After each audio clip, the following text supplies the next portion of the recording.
What's up, everybody? Welcome back to Trading Wars. So today I'm going to be doing a video on our survey request for the difference between trading and investing. So this is a presentation I put together for my school that I graduated from. I'm now alumni. I do this because I feel that's important that everyone gets a proper financial education to achieve their financial freedom and independence. And this is something that I wish I learned when I was in university.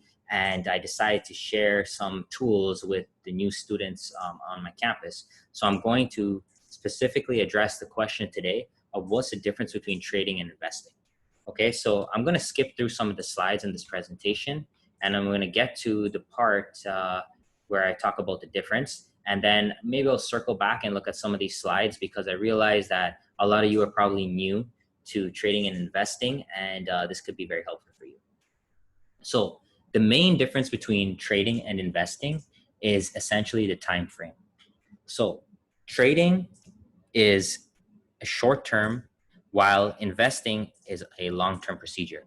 So trading is broken down into two types of trading. So there's day trading and swing trading. So for day trading, we want to get in and out within the day. We use smaller time frame charts, such as the 1 minute, 5 minute, 15-minute charts to enter on high probability setups to make profits. And essentially all positions are closed by the end of the day, which means we're sitting in cash at the end of the day and we don't have risk to overnight exposure. There's a high frequency of trades, a quick turnover, but there's also potential to miss longer term moves.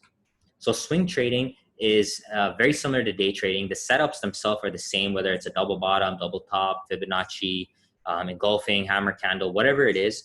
The setup is the same, but the time frame is totally different. So when we're swing trading, we're looking at longer term moves to capitalize on the higher time frames. So we're looking at the hourly, 4-hour, and the daily chart. There's a lot lower frequency of trades, and there's an overnight risk of holding positions. So there's always that possibility when you swing trade something to either be affected by positive or negative news, because you have to hold into the night, into the weekend as well in some trades. Swing trading, I think, is most suited for new traders, as well as professional long-term traders. But I like swing trading for new traders because when you day trade, it may be too quick, it may be too fast for new traders, and it may be overwhelming. Whereas swing trading, you can give a full day or full hour to analyze the candle before you decide that you want to take a position.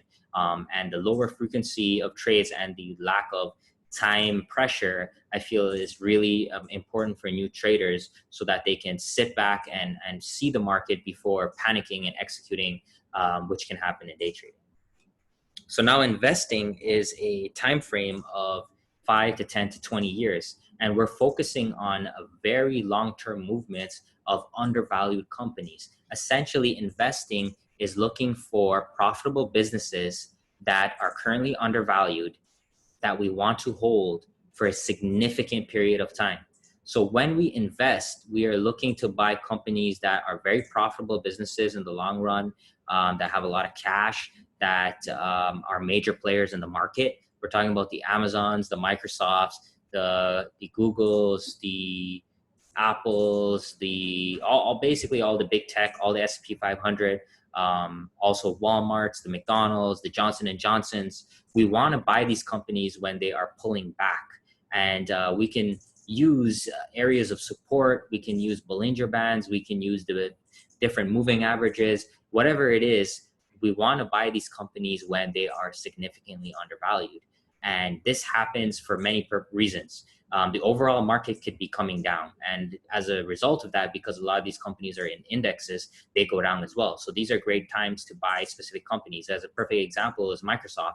I have that chart that I'll show you guys later where it went all the way back down to $130 and now was trading above $200.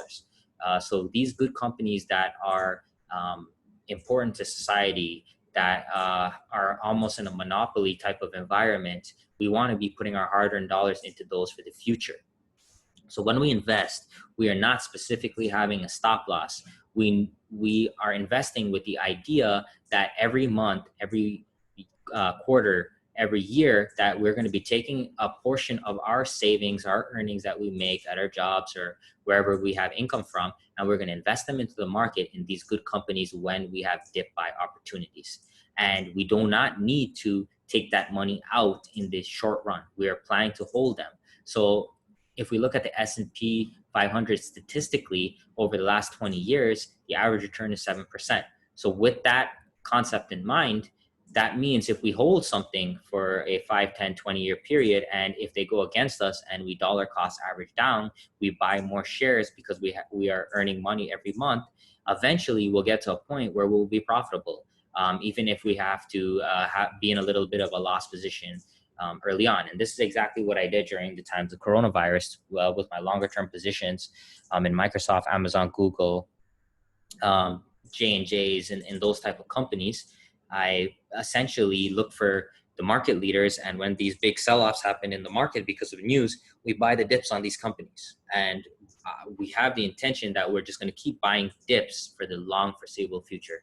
And this is completely different than trading, because with trading, we're looking for short-term moves. We're looking for movements of in and out to make turnover on our capital. So let me show you guys a Microsoft example. I have it here. Here's the Apple example. Here's a Microsoft example. So like we see, using the charts, we can identify major areas of support. And in 2019, the area of 130 to 135 was tested multiple times for Microsoft. And with the coronavirus, we had an opportunity to buy it again at $132. And now Microsoft is close to $200.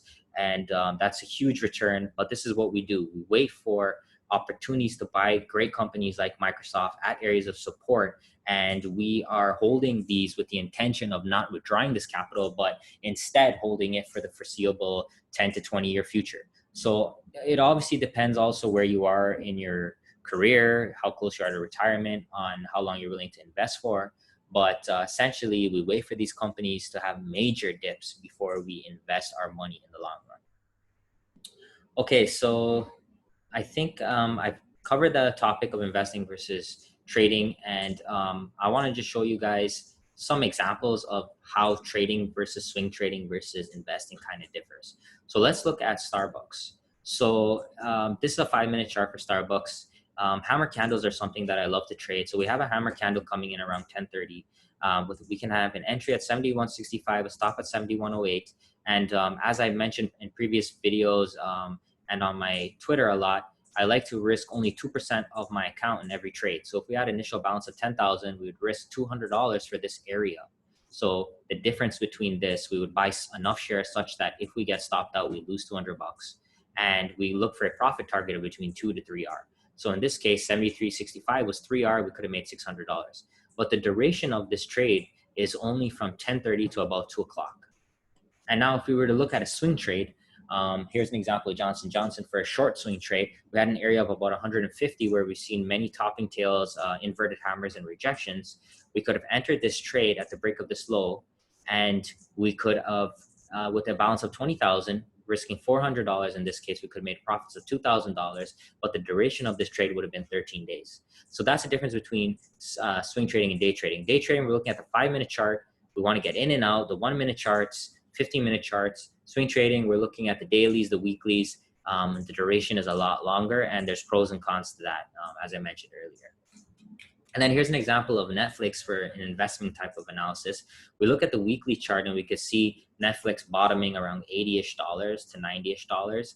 And we could have entered this trade around 100 and rode Netflix all the way up to 400 and continue to hold this for the foreseeable future. So what we could do is, as we are hitting major targets on Netflix, if you bought it at 100, we take out 5% of our position and cover some profit. So at 200, at 300, at 400, we could take 5% off of our position and then start to buy back some of these longer term dips as we see them happening in Netflix. So, and you could use a stop if you really want to, but for me, because the time frame is so big, there's no sense in having a stop loss, but you must make sure that you're buying companies that you believe are profitable, that they have good cash flow, that they are going to change the world. They're transformative.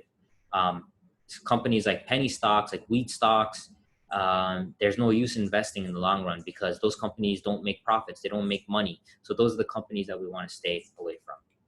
Okay, so I wanted to share a compounding example with you guys.